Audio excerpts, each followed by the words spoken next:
All right, so suppose you're a telemarketer and historically only 15% of people you call will remain on the phone for at least 1 minute. What is the probability that one of the next 5 people you call will remain on the phone for more than 1 minute? Okay, so this is it binomial or geometric? Binomial. Why? There's an X or an N. There's an N. N is 5. Okay. So the reason it's binomial and not geometric is because they tell us we're going to call 5 people. 5 people.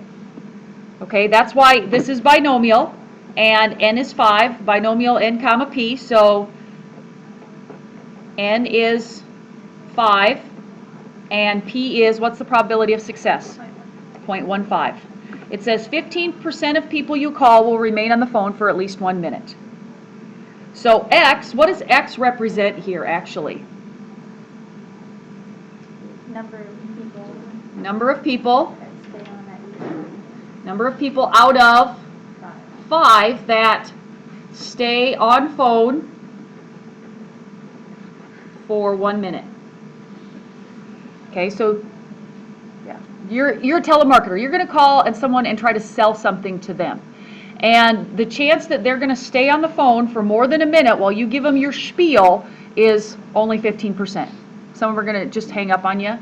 Okay, first question you ask, people are going to say no and hang up on you. Okay, so we want to know what's the probability that one of the next 5 remain on the phone for more than a minute. So we're really just looking for the probability that X equals 1.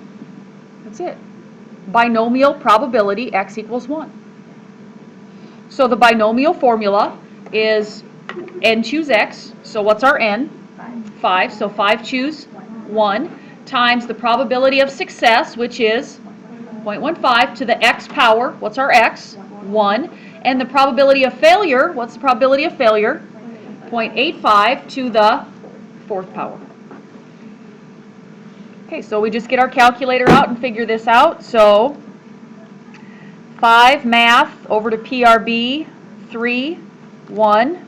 That gives me 5. So 5 choose 1 is 5 times 0.15 and then times 0.85 raised to the 4th power. And that gives me 0.3915. So how would I type that same thing in? How would I do that same thing without the formula and get my on my calculator? Math. Okay, now here's the deal. I want to clarify something. If you're doing this on the AP test, saying what you typed in like binomial, PDF, or CDF isn't going to cut it. Okay, so if you are just going to use your calculator to find these, then you need to either write this down, but it's better just to write the binomial formula down, which will be where? On the notes sheet. You get a formula page for the AP test. Okay, you'll get to see that before the test for a whole month. You'll use it like every single day.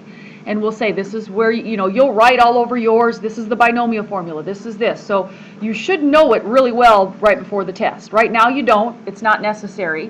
Okay, so what you'd write down is the probability that X equals X, and then N choose X, and then P to the X power and Q to the N minus X. You just have to copy the formula from the formula page down. And then you can just do binomial. Now which is it that does the equal to? PDF or CDF? You might want to look back in your notes if you don't know. I just heard I did the N. CDF. CDF. We don't want to do normal. No, like the N. Math. Oh, no, I'm saying type, no, this is, I'm not going to use the formula. I'm just saying I'm using the command on the calculator, the binomial, it's either PDF or CDF. Which one is it?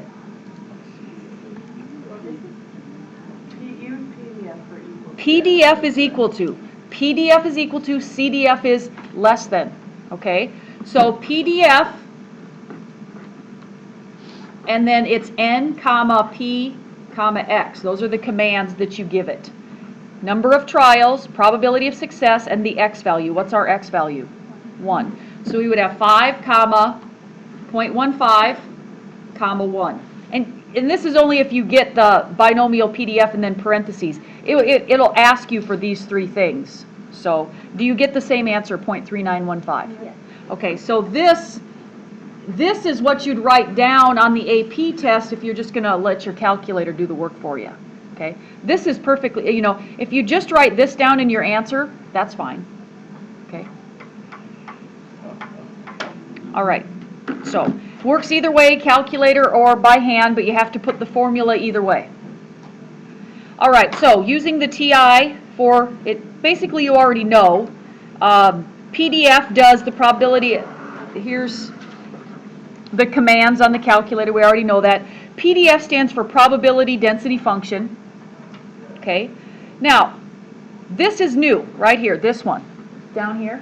So we're going to actually write all of this down. If I just do binomial PDF n comma p and I leave the x open, so if I go, and I know most of you have calculators that do this, if I go second distribution and I go down to binomial PDF, oh no, this one has the, oh, here we go. Here's the two different kinds of calculators that you have.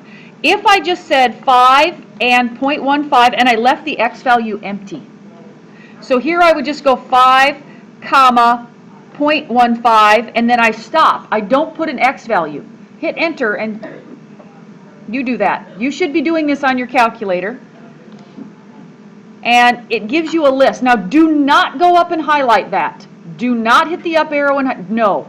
You just hit the over arrow, okay? And the over arrow will run you through, okay? So it gives you, now I want you to, we're going to write all of these things down. So what you get when you type this into your calculator is you get the bracket and then you get, but just do things to 4 decimal places. Don't write all those decimals, please.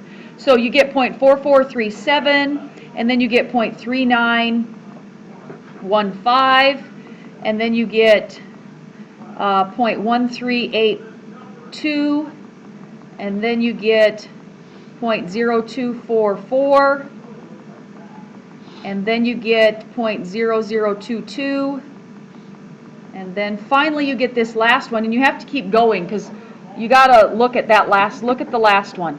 Is it 7.593? Is it 7? Can you have a probability of 7 point something? No. No. So you got to look carefully. That E negative 5. Okay, you got to pay attention to that. That means that 7.59375 E negative 5, that's scientific notation. This is the same as 7.59 times 10 to the negative 5th power. It means you need to move that decimal 5 places to the left. So it's like 0.0001, I mean 0.8, something like that, okay? So if you were rounding it to 4 decimal places, it would just be 0.0001, okay? But you could write that, that's fine. So now, when you left off the n, now n told you the specific, what you have to realize is that the x, when you left off the x command, you weren't telling it the probability that x equals 1 or 2 or 3, were you? You were just saying, give me all the, this is all probabilities, this is all x values, up to 5. This is all x values. The probability that x equals 1, or, 1, 2, 3, 4, and 5. 0, 1, 2, 3, 4, and 5, sorry. So, which one did we calculate up at the beginning? The probability that x equals 1. Do you see that right here? Isn't that the same answer when we did x equals 1? And so this would be x equals 0. This would be the probability that x equals 0. This one's the probability that x equals 1. So this would be the probability that x equals 2. And this would be the probability that x equals 3. And this would be the probability that x equals 4 and probability that x equals 5. Now why did they stop at 5?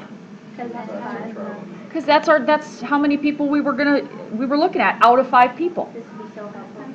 And this would have been what we could have used on those last few problems. We could have used it to do this, and then we would have just written down the answers for the 3, 4, and 5. Or the... So you have to do the first one so you can check it? What do you mean? Or do you only have to do one of them so you can see where it is? I'm not sure what you're asking.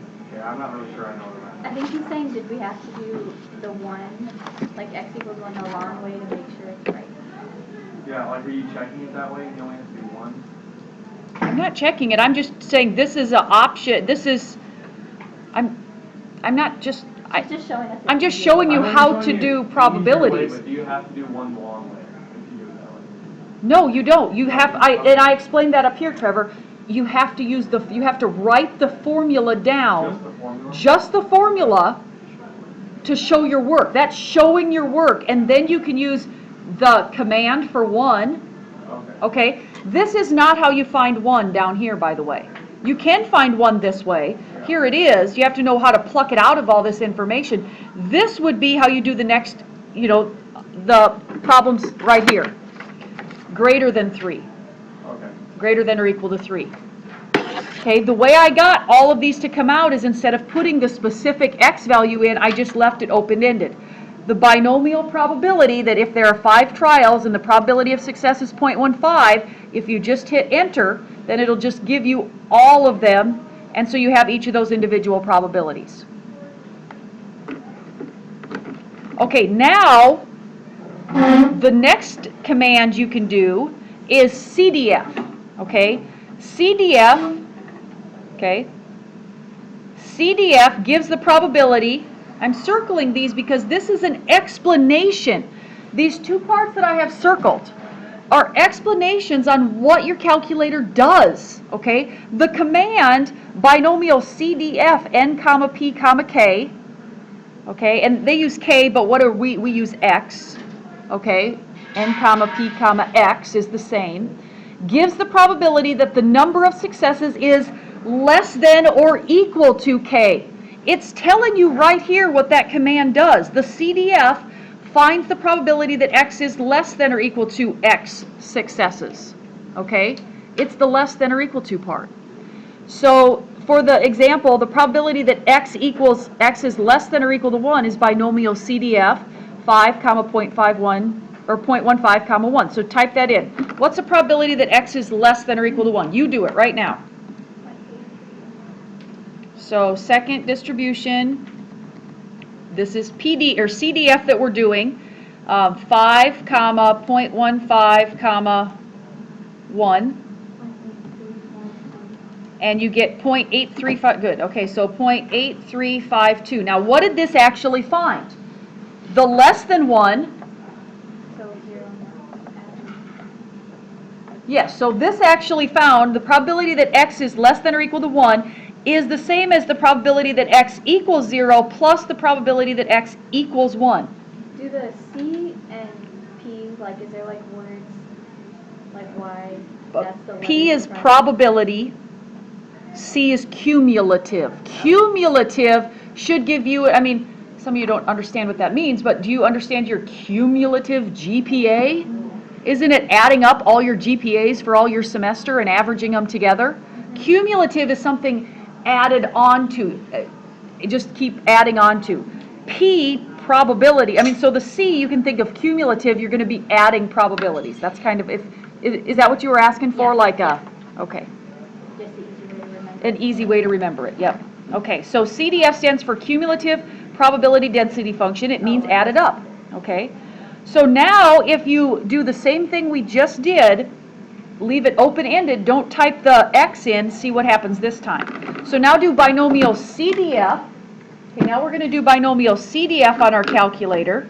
So binomial CDF. And I'm going to do 5, 15, and I'm going to put nothing in the x value. And this time list all those things out.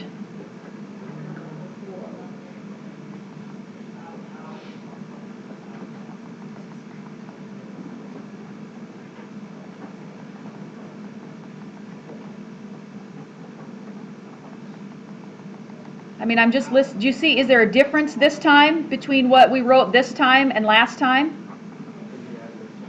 Yeah, because now we're adding up the values as we go. I'm gonna get this confused with like S, but then. Yes, you are.